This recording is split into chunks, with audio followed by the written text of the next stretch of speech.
You're still breathing, still here, still getting up each morning. But somewhere along the way, the spark began to dim. Not suddenly, but slowly, quietly, like a light being turned down day after day, until one morning, you wake and realize it's darker than you remember. You're not in pain, not in crisis, but you're not fully alive either. If you're over 62, this might sound familiar, and it's not your fault. It's not laziness. It's not weakness. It's not even disease.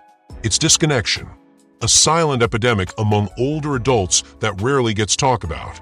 Not in church, not at the dinner table, and often, not even in the doctor's office. This epidemic doesn't show up on X-rays. It won't trigger a hospital visit, but it can take years off your life by slowly removing your connection to something deeply human, your capacity for joy, for desire, for physical and emotional closeness. Not long ago, a man named Walter, age 73, said to me, "I feel like I'm watching my own life from the outside, like I'm here, but I'm not really living anymore." Walter didn't have cancer. His heart was fine. His memory was decent, but he had stopped feeling much of anything. He didn't laugh like he used to. He didn't enjoy food like he once did. And intimacy? That part of his life had quietly faded away years ago. And here's the truth. Walter is not alone. In fact, thousands of older adults share the same quiet descent. They keep their bodies moving. They take their meds. But the fire inside, that gentle hum of being alive, being connected, being wanted, grows colder year after year. Science has a name for this. It's not just aging, it's neurohormonal disconnection. A breakdown in the very system that makes you feel desire, warmth, and satisfaction. This isn't about sex, it's about vitality.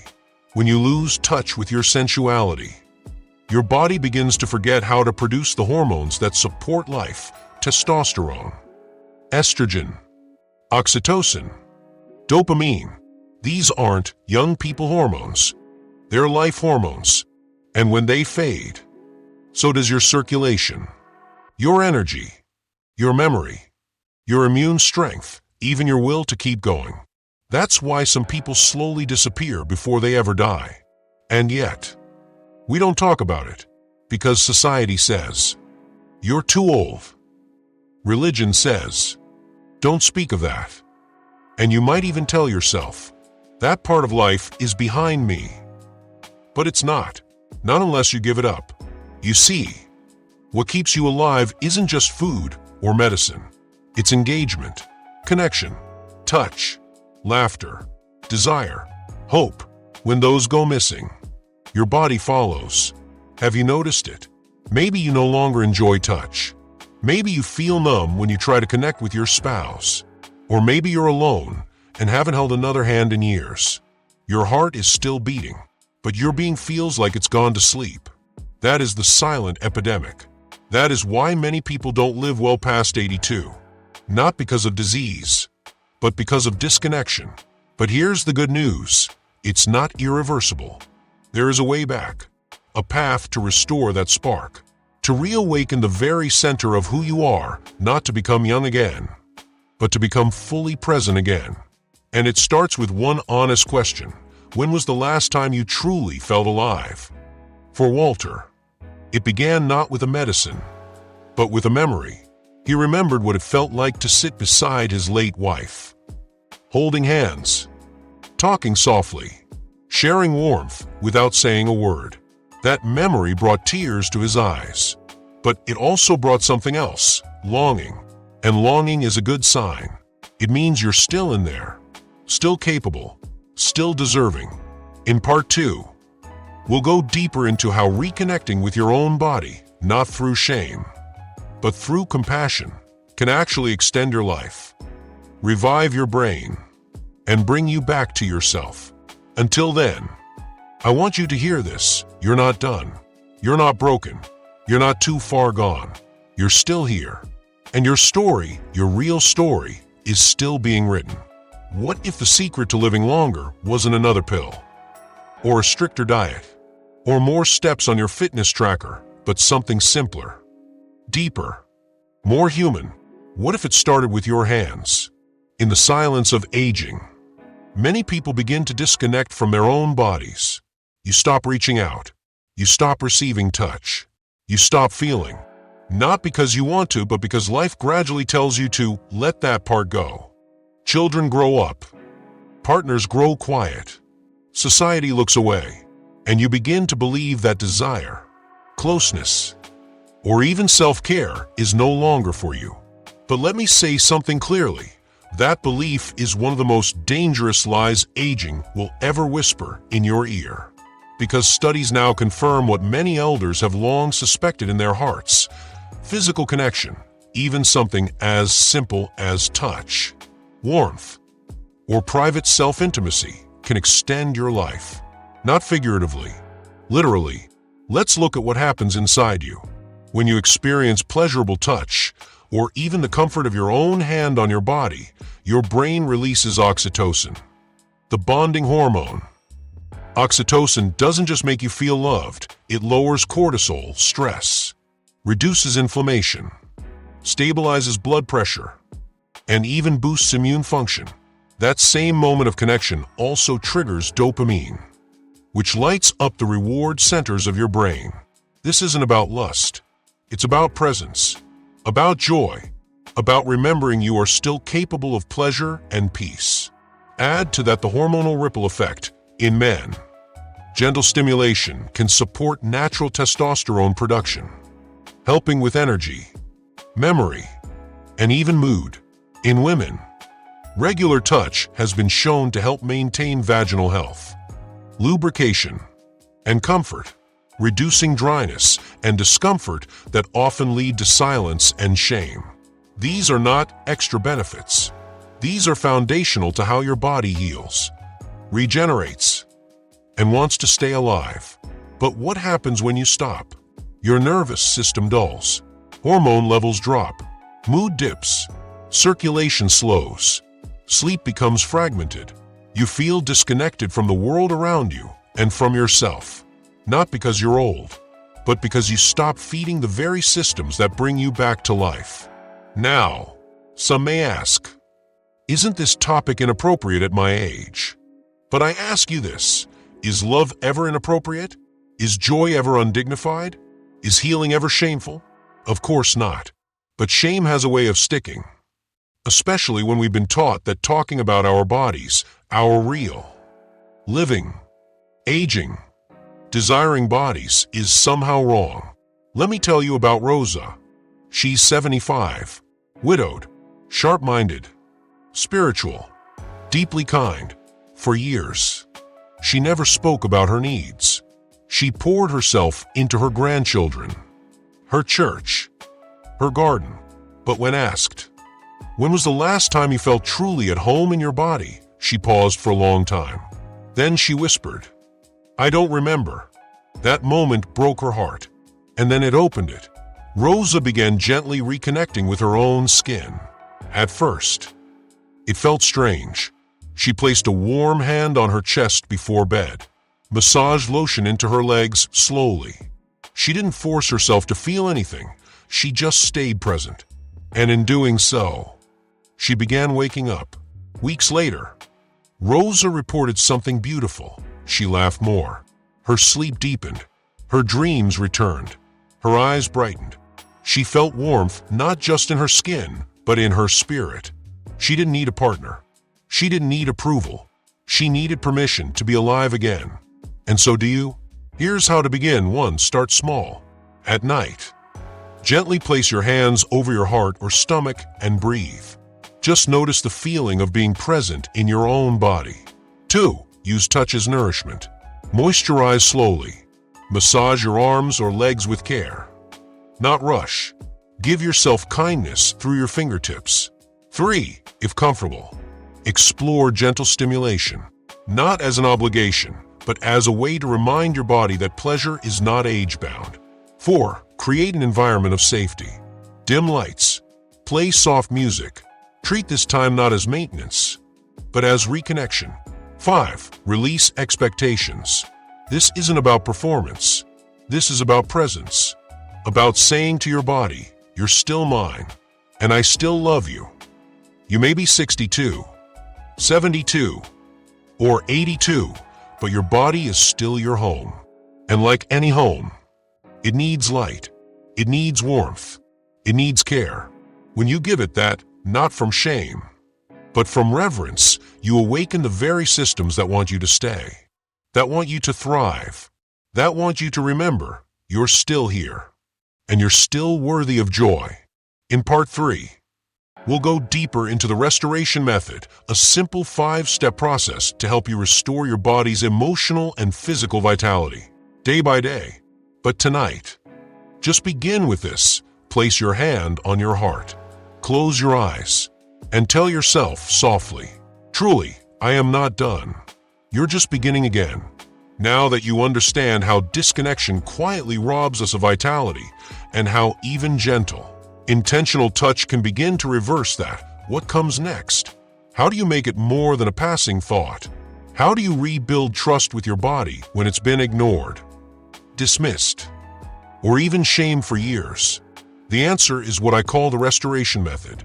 5 simple, compassionate steps designed to help you reconnect with your body, not as something broken, but as something worth returning home to. This is not about technique. It's not about performance. It's about healing. It's about remembering that your body is still yours and still capable of joy, comfort, and connection.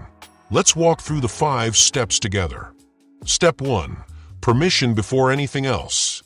Give yourself the emotional permission to want more.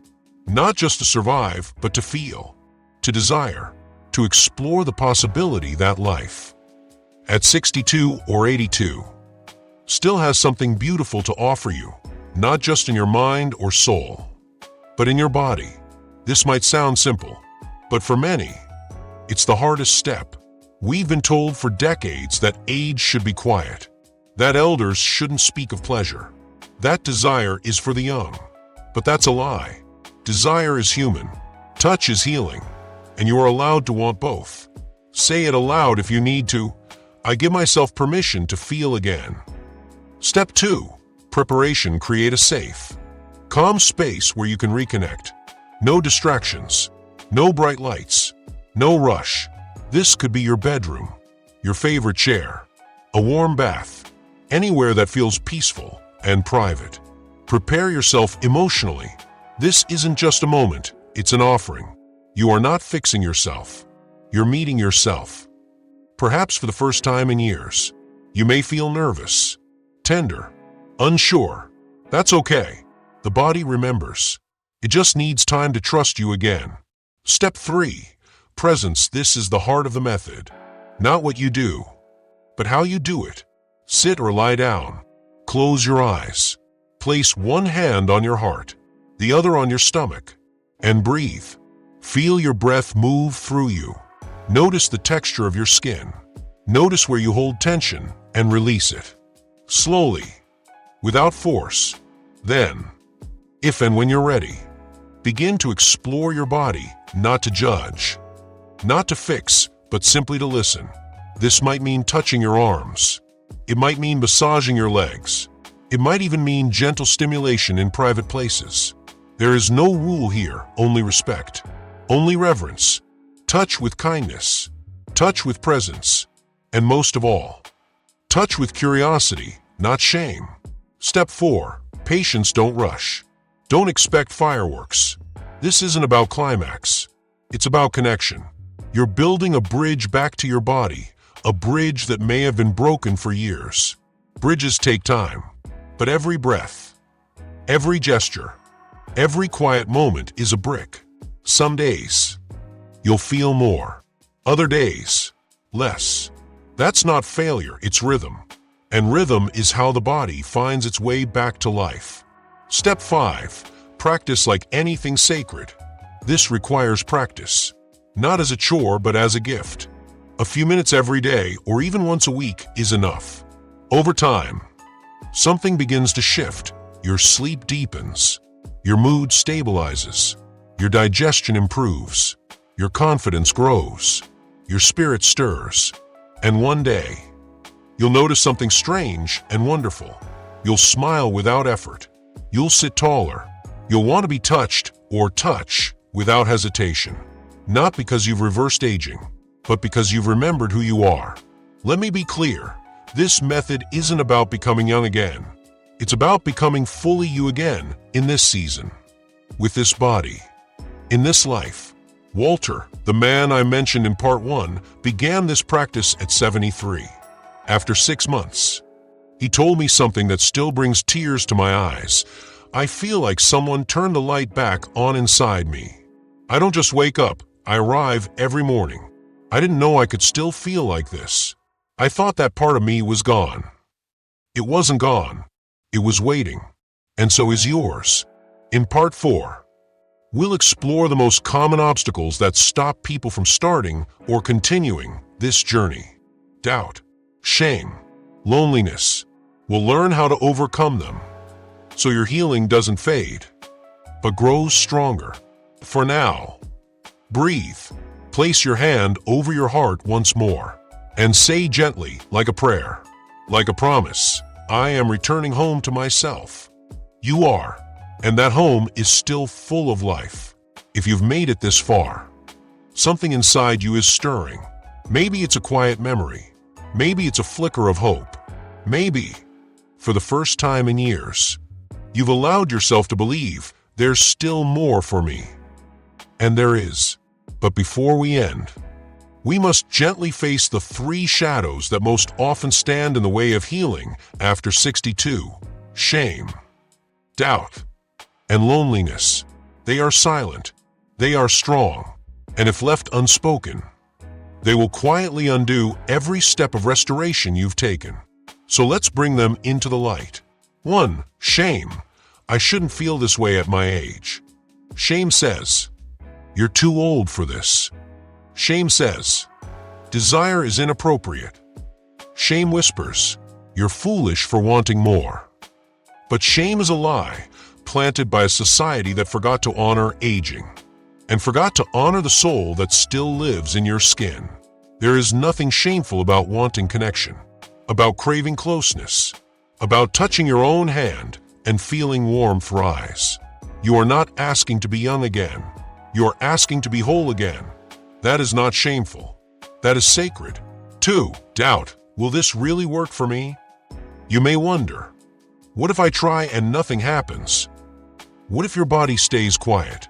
What if your heart still feels numb? Doubt is natural. You've spent years building walls of protection around your hope. But the very act of showing up, of reading these words, of considering change, is proof that something inside you still believes. Healing isn't a straight line. It doesn't come in perfect moments or instant results. But it does come slowly, gently, sometimes so subtly that you won't realize it until you catch yourself smiling for no reason. Give it time. Stay with it, because the moment of return often comes just after you thought it was too late. 3. Loneliness. But I'm doing this all by myself. There's no loneliness like the kind that lives inside a crowded room. No isolation like the kind you feel in your own home. And no silence like the absence of shared touch, shared laughter, shared breath. Many elders walk this path alone, not by choice, but by time. A spouse has passed. Children are far. Friends are scattered. And so the idea of reconnecting with your body, your heart, your aliveness, it feels too quiet, too private, maybe even too painful. But let me tell you this, you are not alone. Every breath you take in healing, someone else is taking too. Every time you lay a gentle hand on your chest, someone else is doing the same. Every tear you shed out of longing, someone else is crying with you. We are not isolated. We are connected in our desire to feel again, to live again, to matter. And you do matter. Let's look back. In part 1, we named the silent epidemic how disconnection, not disease, steals years from our lives. And part 2, we learned how gentle touch and intimacy, without shame, can help extend our health, energy, and joy. In part 3, we walked through the restoration method 5 simple steps to reconnect with the body and reclaim the spark of life. And now, in part 4, we've faced the hidden barriers that try to hold us back, and we've chosen, instead, to walk through them. You don't need to do this perfectly. You just need to begin, and to keep beginning. Day after day, breath after breath. Even when it's hard, even when it's quiet, even when no one else sees. Because you will see how your sleep begins to heal. You will see how your thoughts become clearer. You will feel your skin become your friend again, not a stranger. And most importantly, you will feel yourself come home. Let me leave you with this. You were not meant to disappear. You were not made to fade away quietly. You were born to love, to connect, to feel, to rejoice at every age. So tonight, when the world gets quiet and the voices of doubt creep in, speak softly to yourself. Speak like someone who remembers they are still sacred. Say, I am still here. I am still worthy. I am not done. And then, take your first small step into your next great season of life. Because after 62, it's not too late. It's right on time.